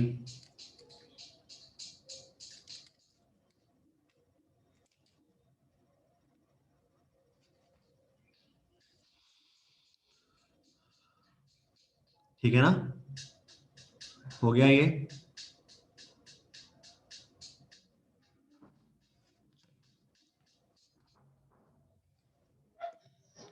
अब देखो, हमारे पास कहने का मतलब क्या है कि हम इस टॉपिक में इलेक्ट्रिकल करंट से काफी कुछ मैच कर सकते हैं। जैसे हम यहाँ पे, खैर तुम्हें सवालों में ही मिलेगी ये चीज, पर मैं करवा दे रहा हूँ।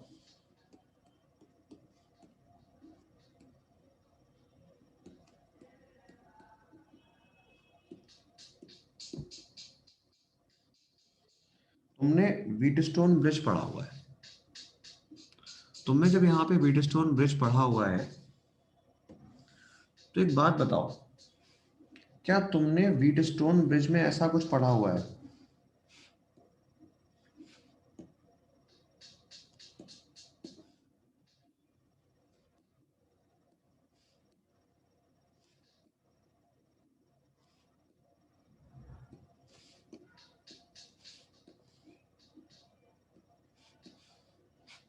कि हमारे पास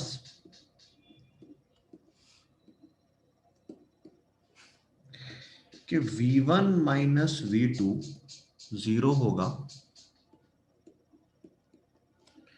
IG की वैल्यू जीरो होगी if R1 upon R2 R3 upon R4 है।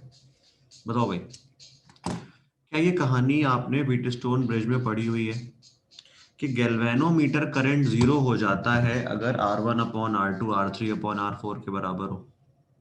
या हम कह सकते हैं कि ये दोनों इक्यू पोटेंशियल पॉइंट होंगे, इन दोनों के बीच में पोटेंशियल डिफरेंस नहीं होगा। बोलो भाई, ऐसा कुछ जान रहे हो तुम कि एक व्हीटस्टोन ब्रिज में ये कहा जाता है कि हमारे पास जो एक व्हीटस्टोन ब्रिज है, इस व्हीटस्टोन ब्रिज में कहने का मतलब क्या है कि आपके पास R1 R2 और R3 R4 ये रेजिस्टेंसेस है, और इन रेजिस्टेंसेस में अगर इनके रेशियोज इस तरीके से बराबर हो गए तो बीच में जो हमारे पास आर्म है इसमें करंट नहीं जाता। इसके दोनों एंड का पोटेंशियल डिफरेंस जीरो होता है या सेम पोटेंशियल पॉइंट होता है। यही चीज हमारे पास यहां पर हो सकती है कि अगर मेरे पास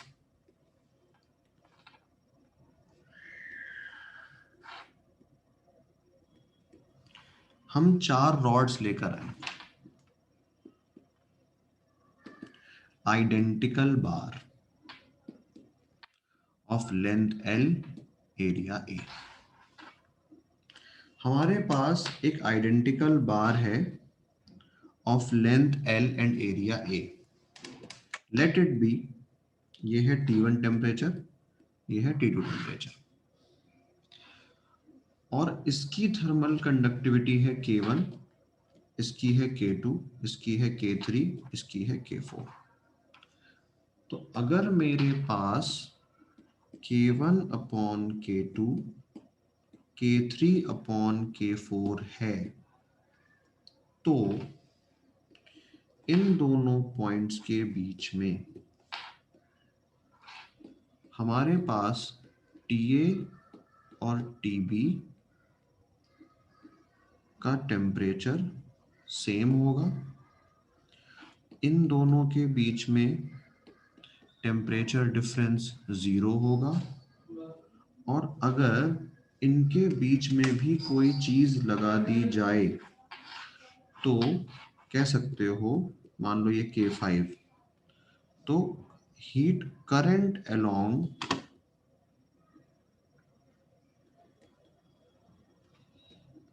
K5 will be 0। क्या ये बात समझ में आ रही है कि हमारे पास करंट अलोंग K5 हो जाएगा 0। तो हम इसको इस तरीके से व्हीट स्टोन ब्रिज से मैच कर लेते हैं। बोलो भाई, क्या सब लोगों को मेरी चीज समझ में आई? क्या कहना चाह रहा हूं मैं? इसे कहा जाता है wheat stone bridge. Wheat stone bridge का एक प्रॉपर एप्लीकेशन है यहाँ पे। उस प्रॉपर एप्लीकेशन को आपको यहाँ पे अप्लाई करना पड़ेगा। तो डायरेक्ट उठा के यहाँ पे लगा सकते हो व्हीट स्टोन ब्रिज को। ठीक है, चलो।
चलो भाई, बताओ।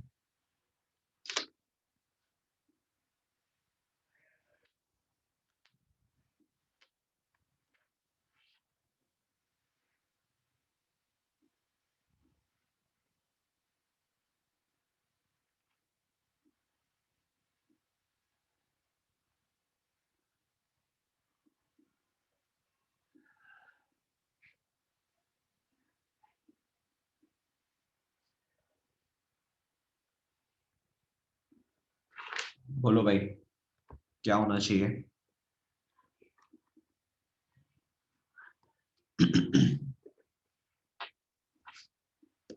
अब देखो, ये बताओ, ये आर है, ये आर है, ये आर है, ये आर है, ये आर है, ये आर।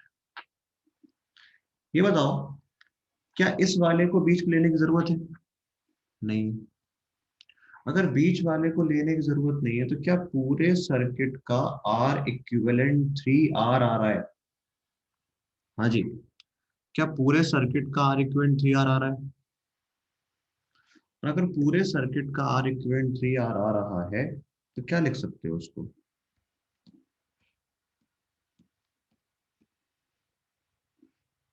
बोलो भाई, क्या आसान सी बात है। हाँ जी, है ना आसान सी बात। तो बस, जिंदगी आसान चल रही है, आसान रखो। क्यों इतना टेंशन लेते हो?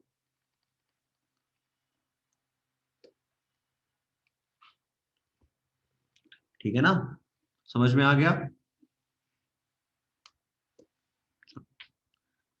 अब हम यहाँ पर एक चीज और डिस्कस कर लेते हैं थोड़ी सी।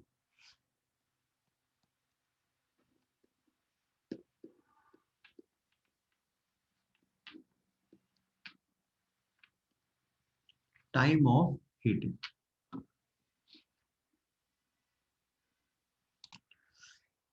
देखो भाई, हम यहाँ पे बात कर रहे हैं टाइम ऑफ हीटिंग। हम किसी मटेरियल को हीट अप करना चाहते हैं। एक चीज सुनिए, कहने का मतलब क्या है कि हमारे पास थोड़ा सा इसको रिलेट कर रहा है रेजिस्टेंस से। देखो ऐसा मानो कि तुम जब अपने घर में हीटर लगाते हो, पानी का हीटर, तो तुम अपने हीटर में क्या चीज कांस्टेंट लगा रहे हो, करंट या पोटेंशियल डिफरेंस? क्यों भाई? जब तुम अपने घर में पानी की रॉड लगाते हो, इमर्शन रॉड रॉड लगाते हो, वाटर हीटर लगाते हो, वाटर गीजर लगाते हो, इन सारी चीजों में क्या चीज कांस्टेंट है?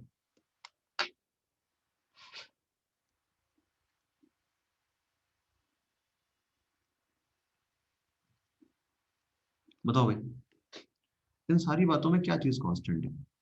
इन सारी बातों में कांस्टेंट है आपके पास पोटेंशियल डिफरेंस।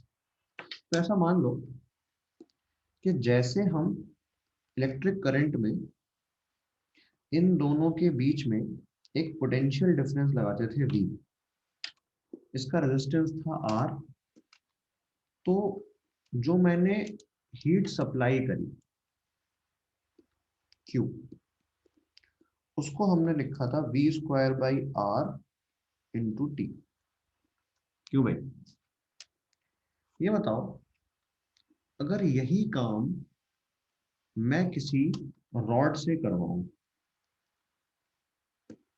जिसके दोनों एंड के बीच में एक टेम्परेचर डिफरेंस है डेल्टा टी,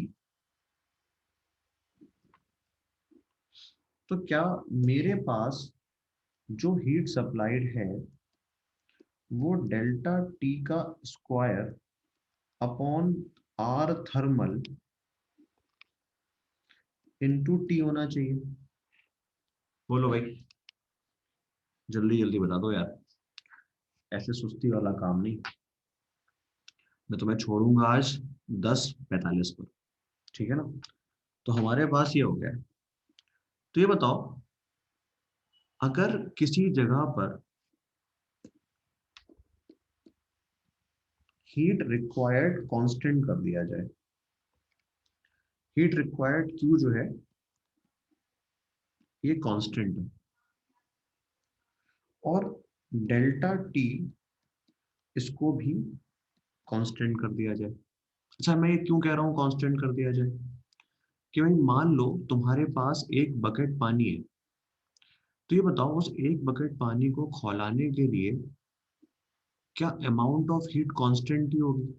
भाई मान लो 1 kg को गर्म करने के लिए 1 डिग्री से 1200 कैलोरी, 1200 जूल चाहिए, सॉरी 4200 जूल चाहिए। एक 1 kg को 1 डिग्री राइस के लिए 4200 जूल चाहिए। तो ये तो कांस्टेंट अमाउंट है ना? क्यों भाई? अगर मैं 1 kg पानी को 1 डिग्री से गर्म करना चाहता हूँ, तो 1 degree temperature change, delta T constant, उसे कितना चाहिए? 4200 जूल चाहिए, तो क्यों कैसा कांस्टेंट। और ऐसी जगह पे तुम ये कह सकते हो कि तुम्हारे पास जो टाइम ऑफ हीटिंग है, ये time of heating directly proportional है थर्मल रेजिस्टेंस के। बस इस चीज को याद रखना है, जिंदगी आसान है, बहुत आसान है, ठीक है ना? Time of heating is equals to R thermal. जैसे मान लो हमारे पास आ जाए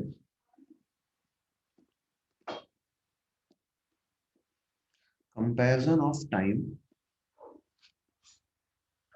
when two identical rods are used to heat। देखो तुमने क्या किया कि मान लो तुम पहले एक आर रॉड की लेकर आए और तुमने इसको T1 से T2 हीट करने के लिए इस्तेमाल करा। तो यहाँ पर जो टाइम ऑफ हीटिंग होगा, टाइम ऑफ हीटिंग T1, मान लो मैंने इसको T कह दिया, मैंने इसको T कह दिया, तो ये प्रोपोर्शनल होगा R के। फिर हम क्या करते हैं, हम दो रॉड्स को जोड़ देते हैं सीरीज में T1 से T2 गर्म करने के लिए। तो खुद देखो इस जगह पर जो R इक्विवेलेंट है वो 2R हो गया है। तो जितना ज्यादा थर्मल रेजिस्टेंस बढ़ जाएगा, या कह सकते हो जितनी बड़ी रॉड हो जाएगी, उतना स्लो हीट ट्रांसफर होगा, और उतना स्लो हीट ट्रांसफर होगा तो उतना टाइम लगेगा। तो वही जो टाइम ऑफ हीटिंग है, मान लो यहाँ पे वो टाइम ऑफ हीटिंग T1 है और ये प्रोपोर्शनल है 2R के। तो यहाँ पे हम कह सकते हैं कि मेरे पास हमने रेजिस्टेंस को डबल कर दिया, तो हमारा टाइम ऑफ हीटिंग डबल हो गया। ठीक है। सेम तरीके से मान लो हमने दोनों को जोड़ दिया पैरेलल में। ये बताओ, अगर तुमने दोनों को पैरेलल में जोड़ दिया तो एरिया ऑफ क्रॉस सेक्शन बढ़ गया, और अब ज्यादा अमाउंट ऑफ हीट ट्रांसफर होगी, पानी जल्दी गर्म हो जाएगा। तो यहाँ पर जो आर इक्विवेलेंट है वो आर बाई 2 है। यहाँ पर जो आर इक्विवेलेंट है वो आर बाई 2 है। तो मेरे पास जो टाइम ऑफ हीटिंग है वो है सपोज T2, और ये प्रोपोर्शनल है R बाई 2 के। तो हमारे पास T1 हो, जो T2 है, ये हो जाएगा, सिंपल देखो भाई, ये कितना हो जाएगा, ये हमारे पास T बाई 2 के बराबर हो जाएगा।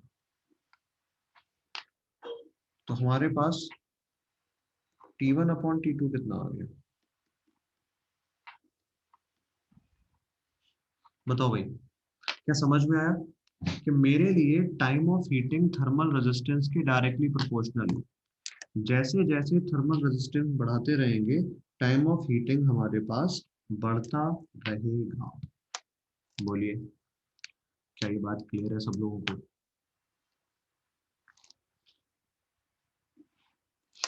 ठीक है ना भाई, कोई परेशानी?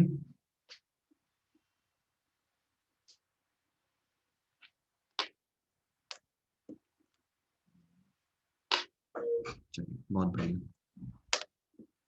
तो हमारे पास भाई इस तरीके से सारी चीजें होती हैं, तो हम उसको इस तरीके से यूटिलाइज कर सकते हैं अपने सवालों में। एक चाहो सवाल कर लो।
बताओ भाई, टाइम टाइम बताओ।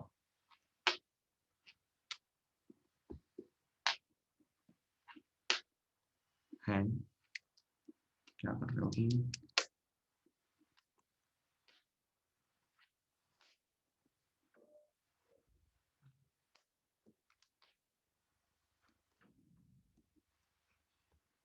कितना आ जाएगा भाई? क्या इस सिस्टम का आर इक्विवेलेंट 2R के बराबर है? और अगर इस सिस्टम का आर इक्विवेलेंट 2R के बराबर है तो T1 प्रोपोर्शनल टू R और T2 proportional to 2R। T2 is equals to 10 minute. बोलो भाई, क्या समझ में आया? हाँ जी। कोई परेशानी?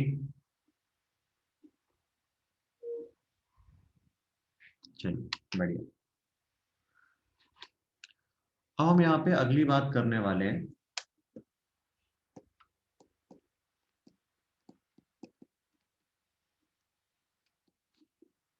Application of conduction.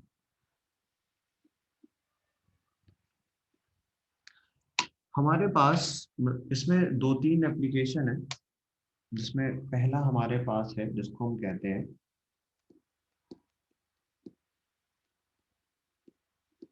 वीडमान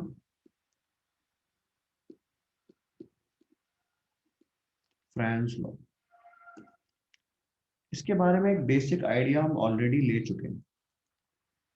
इन्होंने हमें सिंपल बस ये बताया था कि किसी भी टेम्परेचर, किसी भी सर्टेन टेम्परेचर, हमने ये कहा था ना कि मेटल्स में अक्सर में क्या होता है कि मेटल्स में हमने ये ऑब्जर्व करा कि फ्री इलेक्ट्रॉन्स भी पार्टिसिपेट करने लगते हैं हीट ट्रांसफर में। और इसीलिए हमने ये देखा था कि एक जो अच्छा इलेक्ट्रिकल कंडक्टर होता है वही एक अच्छा थर्मल कंडक्टर भी बन जाता है।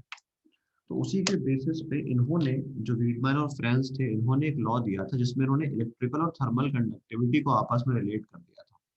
इन्होंने हमसे कहा था कि भाई at a given temperature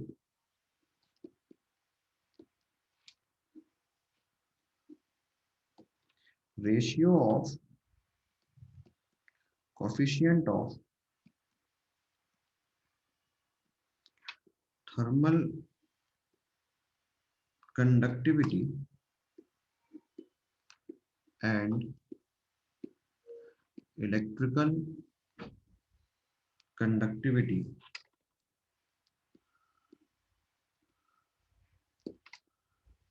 remain constant।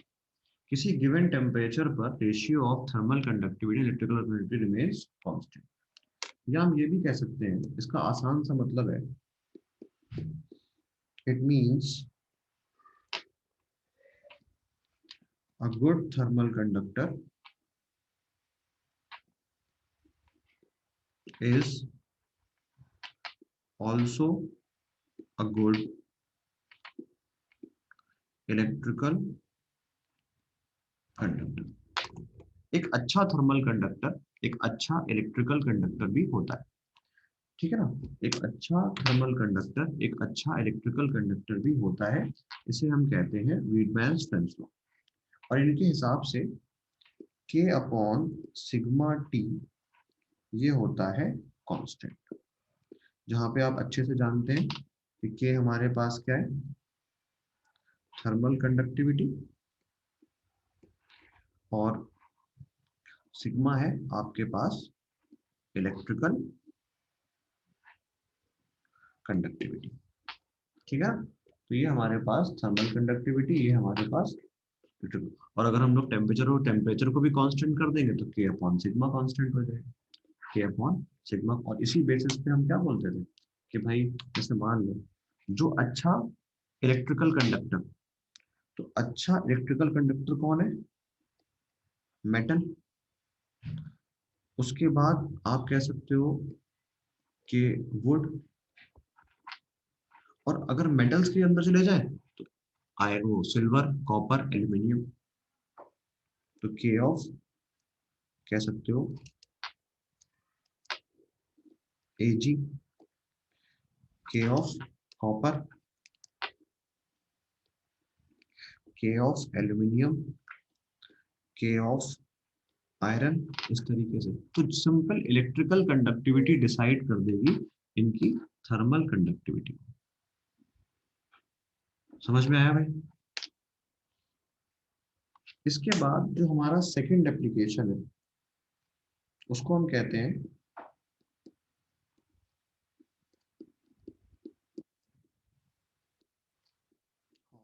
Experiment. इन दोनों ने एक एक्सपेरिमेंट किया और इस एक्सपेरिमेंट में इन्होंने हमें किसी भी मटेरियल की थर्मल कंडक्टिविटी को कंपेयर करके बता दिया। इन्होंने हमें बता दिया कि हम किसी भी मटेरियल की थर्मल कंडक्टिविटी कैसे कंपेयर कर सकते हैं। क्या है, it is used to compare thermal conductivity of materials. ये मटेरियल्स की थर्मल कंडक्टिविटी को कैलकुलेट करने के लिए इस्तेमाल करा है, ठीक है ना। मटेरियल्स की थर्मल कंडक्टिविटी को कैलकुलेट करने के लिए इस्तेमाल करा है। देखो उन्होंने करा क्या, ऐसा मानो ये लोग इन दोनों ने एक कंटेनर लिया, इन दोनों ने एक कंटेनर लिया और उस कंटेनर में भर दिया पानी, उस कंटेनर में इन्होंने भर दिया पानी।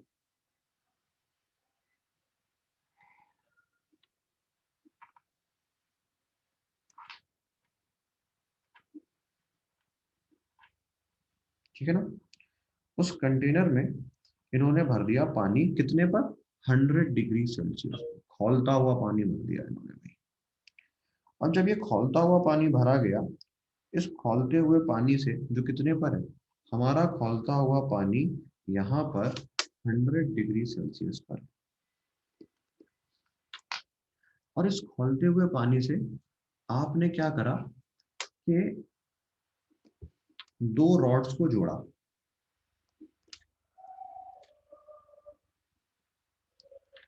इस मटेरियल से हमने दो रॉड्स को जोड़ा। ये दोनों रॉड्स मान लीजिए सपोज ये वाली कॉपर की है और ये वाली आयरन की है, और ये दोनों कैसी हैं, ये दोनों वैक्स कोटेड है, इनके ऊपर वैक्स की लेयर है। तो ये बताओ, जिसकी थर्मल कंडक्टिविटी ज्यादा होती है वो ज्यादा दूर तक हीट को ट्रांसफर कर देता है, क्यों भाई, जिसकी थर्मल कंडक्टिविटी ज्यादा होती है वो ज्यादा दूर तक हीट को ले जाता है। मैं कहने का मतलब क्या हुआ कि एक लोहे की बेंच है और एक लकड़ी की बेंच है, बात समझना, एक लोहे की बेंच है और एक लकड़ी की बेंच है। हमने लोहे की बेंच को एक एंड से गर्म करना शुरू करा और लकड़ी की बेंच को एक एंड से गर्म करना शुरू करा। तो ये बताओ, दूसरे एंड पे तुम्हें कौन सी वाली बेंच गर्म फील होगी, क्यों भाई, दूसरे एंड पे तुम्हें कौन सी वाली बेंच गर्म फील होगी, आयरन वाली ना, या लकड़ी वाली गर्म फील होगी, दूसरे एंड पे हमें आयरन वाली गर्म फील होगी, क्यों, क्योंकि आयरन में हीट ट्रांसफर ज्यादा होता है, हीट ट्रांसफर तेज होता है, तो ज्यादा दूरी तक हीट पहुंच चुकी है। तो ये बताओ, अगर मैं उन दोनों बेंच के ऊपर वैक्स लगा दूं तो किस वाले में ज्यादा डिस्टेंस तक वैक्स जो है वो मेल्ट हो चुकी होगी, किस वाले में ज्यादा डिस्टेंस तक वैक्स जो है वो मेल्ट हो चुकी होगी। तो इन्होंने यही करा, इन्होंने क्या करा, इन्होंने इसके ऊपर वैक्स कोटिंग कर रखी थी। तो इन्होंने ये ऑब्जर्व करा कि जिसकी थर्मल कंडक्टिविटी ज्यादा होती है उसमें ज्यादा डिस्टेंस तक वैक्स मेल्ट हो जाती है, और जिसकी थर्मल कंडक्टिविटी कम होती है उसमें कम डिस्टेंस तक वैक्स मेल्ट कर पाती है। तो ऐसा मान लो कि हमें एक लेंथ दिखाई दी L1 यहाँ पर, और एक लेंथ दिखाई दी L2 यहाँ पर। हमारे पास जो L1 और L2 है, ये length up to which wax melts, क्यों भाई, ठीक है ना, क्या ये बात समझ में आ रही है कि जिसकी थर्मल कंडक्टिविटी ज्यादा होगी उसमें ज्यादा डिस्टेंस तक वैक्स मेल्ट कर जाएगी, और जिसकी थर्मल कंडक्टिविटी कम होगी उसमें कम डिस्टेंस तक वैक्स मेल्ट कर पाएगी। और इन्होंने यही देखा कि मेरे पास जो dq बाई dt है वो k के प्रोपोर्शनल है, और हमने ये जो k देखा ये l के स्क्वायर के प्रोपोर्शनल है। यहाँ पे l क्या है, ठीक है ना, l कह सकते हो हमारे पास वही लेंथ अप टू विच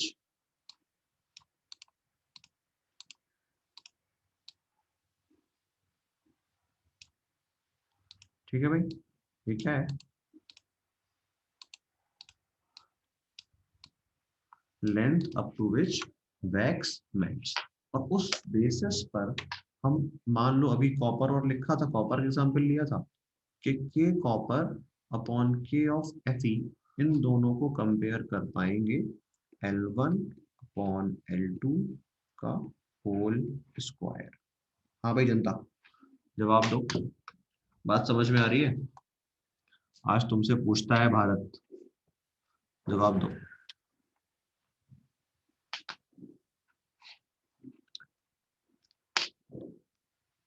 जल्दी जल्दी बताओ भाई, यहाँ तक सारी बातें क्लियर हैं तुम्हें?